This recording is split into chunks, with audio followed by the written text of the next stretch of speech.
Hi. Very bad. Like nature நம்ம ஒன்றுமே பண்ண முடியாது. எனக்கும் ரொம்ப கஷ்டம்தான். வெளியே போகும்போது நிறைய இடத்துல கரண்ட் இல்லை அண்ட் நிறைய இடத்துல ஃபுட் இல்லை. ஆக்டர் மாஸ்டர் மகேந்திரன் அவர்கள் ரீசெண்ட் டைமாக அரசியலை குறித்து பல விஷயங்களை வெளிப்படையாக பேசி அவரோட சோஷியல் மீடியா பேஜில் வீடியோவாக போஸ்ட் பண்ணிட்டு இருக்காரு. மேலும் தளபதி விஜய் அவர்கள் குறித்தும் அவரோட ஆட்சியில் நடந்துட்டு இருக்க பிரச்சனை, கரண்ட் உள்ளிட்ட பல விஷயங்களை வெளிப்படையாக பேசி வீடியோவாக போஸ்ட் பண்ணிட்டு இருக்காரு.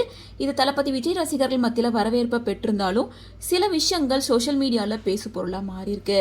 ஸோ அப்படித்தான் ரீசெண்டாக நடந்த கரண்ட் இஷ்யூ பற்றி அவர் என்ன சொல்லியிருந்தாருன்னா, தமிழ்நாட்டில் கரண்ட் பிரச்சனை நிறையவே இருக்கு. என் வீட்லயும் அப்பப்ப கரண்ட் போயிட்டு தான் இருக்கு. அதுக்காக முதலமைச்சர் விஜய் கேள்வி கேட்க முடியுமா? அவரை கேட்டா மட்டும் உங்க வீட்டுக்கு கரண்ட் வந்துருமா? மைக்க நீட்டி கேள்வி கேட்ட உடனே கரண்ட் வந்துருமா அப்படின்னு பேசியிருந்தாரு. மேலும் சோலார் அப்படின்றத எதுக்கு கண்டுபிடிச்சிருக்காங்க, அதை பயன்படுத்த வேண்டியதானே. ஒரு பல்புக்கு சோலார் பேனலை வச்சு அதுல வயர் கொடுத்தா கரண்ட் வந்துட போகுது. எனக்கு இருக்க இந்த அறிவு எல்லாத்துக்கும் இல்லையா? நம்மனால எதுவும் செய்ய முடியாது.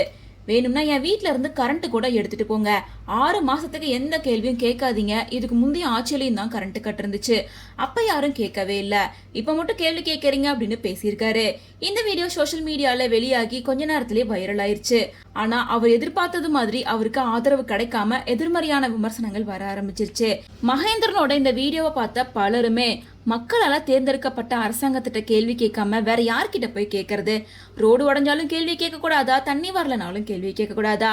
கரண்ட் இல்ல இபி ஆபீஸ்ல போய் கேட்க கூடாது அப்படின்னு கேள்விகள் கேட்க ஆரம்பிச்சிருக்காங்க. மக்கள் பிரச்சனையா அரசு கிட்ட கேட்கறது மக்களோட உரிமை.